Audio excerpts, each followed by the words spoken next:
All right, so today we're going to tackle a question that I think is on a lot of people's minds. Can books and movies actually make us more likely to have an affair? Ooh, interesting. Kind of a wild thought, right? Yeah. Like, I think about all the books and movies I've seen where there's infidelity and affairs, and it just makes you wonder, Yeah. does that stuff actually have an impact on us? Right. I mean, fictional affairs, they're Yeah. everywhere, right? Absolutely. From like classic literature to like the latest blockbuster hits. Mm. And you sent some super interesting sources about this. Yes. There was even an outline for a whole podcast episode debating this. I mean, it is a pretty hot topic. Yeah. It's definitely a complex one. For sure. There's a lot to unpack there. Yeah. I mean, Yeah. media definitely has an influence on how we view the world. Right. But like when it comes to infidelity, I think it gets kind of murky. Yeah. And I think one of the things that the sources really hit on was the idea that so many books and movies, they kind of romanticize affairs. Yeah. It's all about forbidden love and like the secret rendezvous and stolen kisses. And All that good stuff. yeah, exactly. And do you think that like portraying affairs in that way could actually make someone more likely to stray in their own lives? Oh, for sure. I mean, stories are powerful, right? Like they can really pull us in. Yeah. And we connect with the characters, we feel their emotions, we start to see the world through their eyes. Right. So when you see this affair that's like passionate and glamorous and exciting, it's easy to forget about the downsides, you know? Yes, yeah. Like it makes it seem way more appealing than it might actually be in reality. It's like they don't really think about the consequences, Exactly. It's like in that movie Unfaithful. Oh, yeah. I don't know if you've seen it, but I have. the affair is portrayed as this like all-consuming, passionate love story, but it obviously leads to a lot of pain and destruction. Right. But we kind of forget about that. Totally. Because the romance part was so intense. Yeah, exactly. And the sources also talked about how like affairs are often used in stories to create drama and suspense. Oh, yeah, for sure. Which keeps us engaged as viewers or readers. Right. Keeps us on the edge of our seats. Yeah, exactly. Yeah. But do you think that focus on the like exciting parts of infidelity could actually give us like a warped view of what an affair is really like?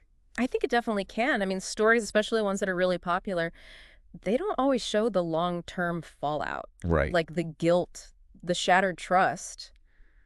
Sometimes it takes years to rebuild a family after something like that. Totally. And those parts are not as fun to watch. Yeah. They're not as exciting, so they often get left out. Right. It's more fun to watch the drama. Exactly.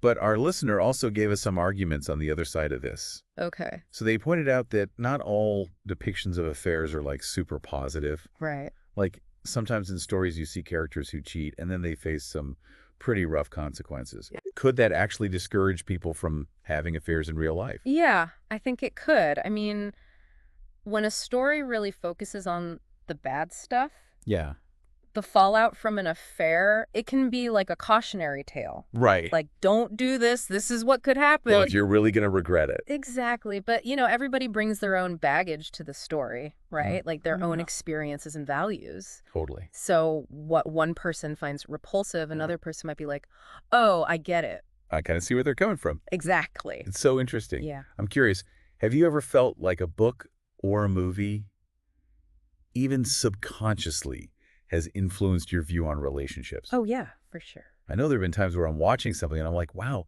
their relationship is so intense. Right. And then I'm like, wait a minute, it's just a movie. Right, exactly. I think that's where media literacy comes in. Yeah. It's so important. I love that. It's like learning to really analyze what you're watching or reading.